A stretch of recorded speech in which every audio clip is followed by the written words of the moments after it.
Hello students, how are you? So in the previous video we have started techniques of scientific management. We have already done two techniques, that was functional foremanship and differential piece wage rate system. Today we will continue with that. So the next one we will do is standardization. As you can see in this word standard, and you know the meaning of standard. Standard means when we are setting a norm for a particular thing कि ये इतना होना चाहिए. So when we are putting some restrictions to a particular thing, that is known as standards. And when we set those standards for a particular activity, that process or that technique is called standardization. Standardization can be for many things. There can be for workers, for the work, like for example, if we set a standard that a worker should work 8 hours per day. So this is again a standard. We are setting a standard that each worker should work only for 8 hours, because beyond that he won't be giving his full efficiency, he won't be working with full efficiency because he will be tired. So this is known as standardization of work of the worker. In the same manner, we can set standards for different activities. For example, we have set standard for raw material, that we will use such and such quality of raw material. We won't use a very high quality, or we won't use a very low quality, but a medium quality. See, whenever we are buying raw material from different suppliers, each supplier gives us different quality of raw material. Some give us very good quality, some give us low quality, some mediocre qualities. Now, according to the quality, the rate of raw material varies. And as you know that the cost of raw material is the most important factor in the cost of production.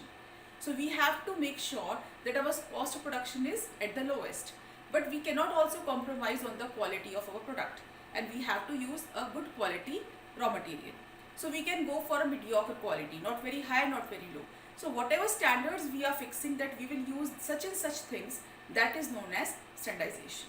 Standardization can be for machines also, that we will use machines made by such good company, or we will make simple machines, or we will use high-tech machines. We can set standard for that also.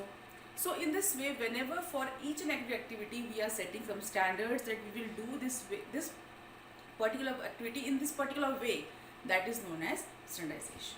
And why it is done? It is done so that everything is in proper manner. Nothing is, like for example, when you are going to a market, if you are buying a particular product from for example, one time you are buying a product from your nearby shop, and the next time you are going to a far off market and you are buying the same product from that market, you will see that the quantity of goods for in that particular packet is the same in the nearby shop also and in the market shop also. Why? Because they have set standard that such and such product will be of this much weight, of this much size, of this color. Everything, the properties of product are also set. That is also standardization, that our product will be of this color.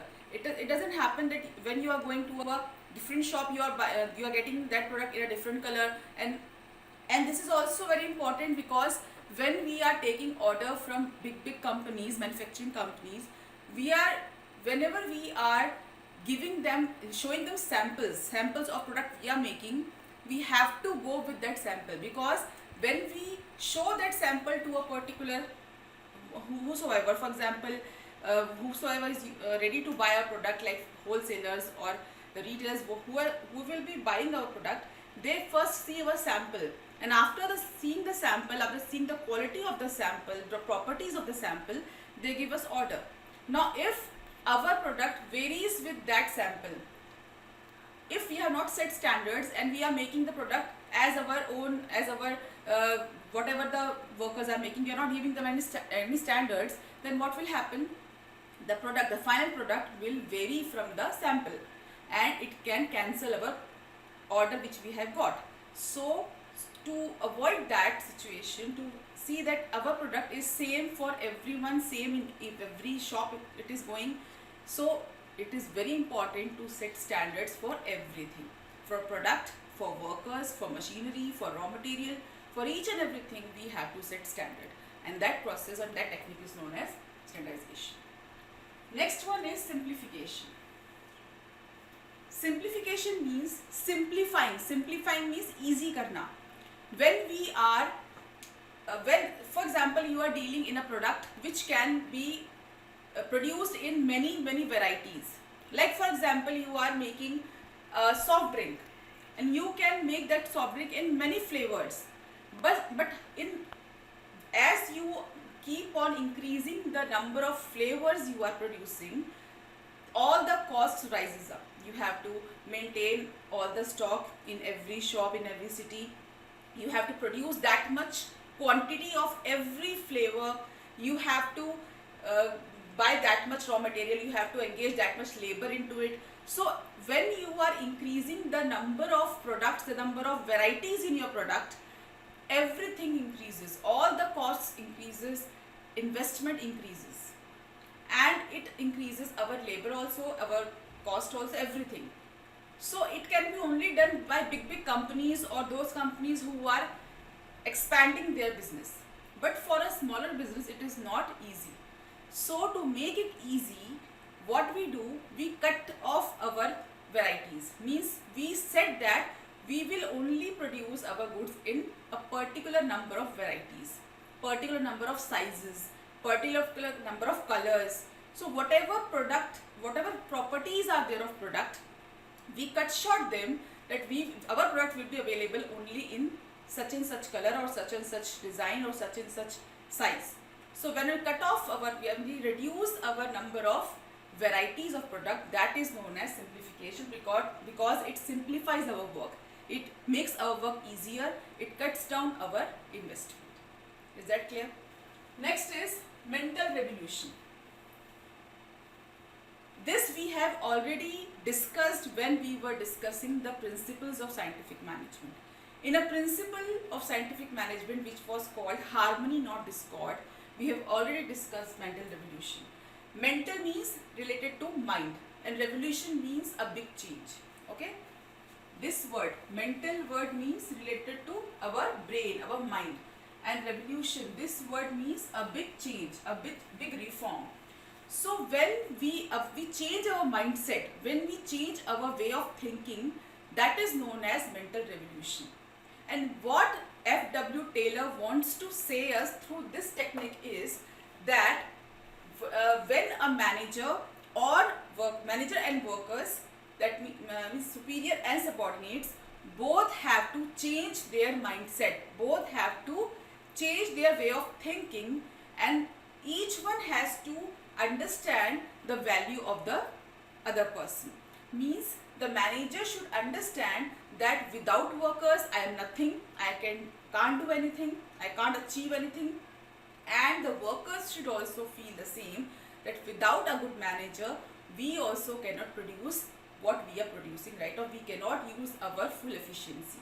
So both should understand the value of each other. Both should understand that when we are working together in harmony, when we are working together in cooperation, then only we can achieve our objectives, then only we can produce good profit. So each one of them should not think that we are the one who is running the company. Both should work as a team. Both should understand the value of each other, the importance of each other, and they should move from competition to cooperation. Means they should not be in competition to each other, that who will work better. Because when they both will work better, they both will work in cooperation, then only they will achieve good profits, good results. Okay? So this technique also is very important, because until and unless both of them will not value each other, they won't achieve success. So these three are the next techniques. Now, but important techniques are left. We will do that now. So the next techniques are work studies. Work studies means F.W. Taylor has given some studies which tells us how the work should be done. In this, the first one is method study.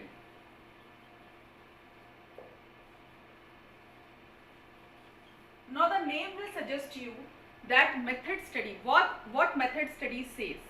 Method means the way of doing a particular activity. So under this study, the managers just study which method of doing a particular activity is the best one. There are many methods. Whatever objective we set, there are many methods to achieve that objective. Which one is better, that is to be studied, because each one has some or the other ifs and buts, some or the other advantages and disadvantages. Which one is better for us, or the best one which is for us, that is to be studied.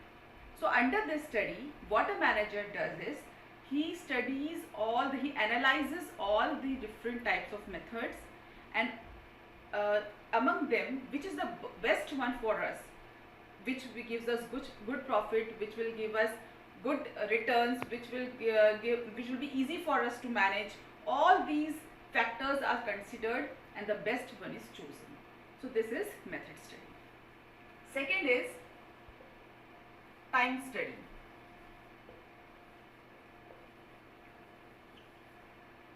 Now by the name time study means, in this we study which is the best method of doing that particular activity or achieving the objectives. In time study, we study that this particular activity should be done in how much time. Because if we do not set a standard for time, the labor or the workers can waste their time. They will keep on doing a particular activity for long hours, and it will harm our reputation, because we won't be able to complete our order in time. So it should be made clear to each and every worker that this particular activity should be completed in this much time. Like you must be remembering in our the previous technique which we have done, functional foremanship, we have seen one of the officer in planning department, he sets the time and cost curve. What he does, he sets the time, that how much time should be taken by a particular activity. So that is this time study only. He also does the time study first and then only decides that how much time should be taken by a particular activity. And how this is done? By using stopwatches. How they do? They give a particular work to many. For example, they have given a particular activity to 20 different workers. They calculate the time for all the workers, that how much time each worker is taking, and then the average is taken out. How we take the average? The total of the time taken by all the 20 divided by number of workers, that is 20. So we get the average time. That average time is taken as the standard time which will be taken by that particular activity. Third is motion study. Motion. What is the meaning of motion? Motion means movement. In this study, the manager sees that for doing a particular activity, how many movements are required. Movements means, like for writing this, how many movements are required? I turned this way, I started writing, then I closed my pen, then I moved here again, turned up. So these are how many activities? I moved, I opened pen, I wrote, I closed pen, and I turned back. 5 movements. So in this way, for each and every activity to be done by the worker, the manager calculates how many movements should be taken. And if a worker is taking extra movements, that extra movement, unnecessary movements are eliminated. Eliminated means cut off, khatam kar diye jate hain. Why? Because each movement takes extra time. And if a worker is taking many extra movements or unnecessary movements, he will be wasting his time. And if the time is being wasted, the time study in which we have calculated the time to be taken by that activity, it will go waste. So it is also calculated that for doing a particular activity, how many movements are required. If a worker is taking extra movements, unnecessary movements, they are eliminated. And how this is checked, on how this study is done, this study is done by using cameras, video cameras. They set video cameras in the working place and they just check over the screen that each worker is taking how many movements. And if they see that this movement was waste, this movement was not needed, they just eliminate that. Is that clear? Last and fourth one is fatigue study. What is the meaning of this word fatigue? Fatigue means thakavat, thak jana, when we become tired. So this study takes into consideration the working hours of a worker. Like if a worker keeps on doing work from, for example, 8 to 5, he just moves, he keeps on doing work, he will exhaust by some time. After few hours, he will feel exhausted, he will feel tired, and after that, he won't be working with full energy or full efficiency. So to restore that energy, like for example, you are coming to school. How many periods you have? 6 periods. Do you have all the 6 periods in continuation? No. You have a break. You have a recess. In that recess, what you do? You eat your food. You move your legs. You move from your class to a corridor and you move there. What does this give you? This gives you a refreshment. This gives you some energy. And after receiving that energy, you are ready for the next period. Okay. So in the same manner, the workers cannot work for long hours in continuation. They need breaks. They need some rest in between so that they can restore their energy and again work with full efficiency. So in this study, the manager studies that a worker can work for how many hours and after how many hours he'll need rest and for how many duration. Means the frequency of rest intervals and also the duration of rest intervals. Means if a worker is working for 8 hours, how many times he should be given rest and for how much time? He must be given rest for 2 times or 3 times and for 15 minutes or for half an hour. This is studied under this fatigue study. And this is different for different activities. If a worker is doing something very laborious in which he has to put in so much of energy, then he will be given rest intervals very frequently. But if some work, the nature of work is like that you don't have to put in much of efforts, then the rest intervals can be very few also. So it depends upon the nature of your work, whatever work your worker is doing. So here the manager studies that. Clear? I hope all the studies are clear to you. This is very important in exam. Also, question from this topic appears 100%. Okay. So with this we are ending our second unit also. Today we have ended up our second unit with this study techniques. I hope you must have understood everything. This chapter, this unit, whole unit is very important. So you must make clear each and every point. Go through the videos again and again. Go through your books again and again. If you have any doubt, you can call me and ask me, or when we will meet in school, we will review all these points. Till then, take care of yourself. Be happy. Bye bye.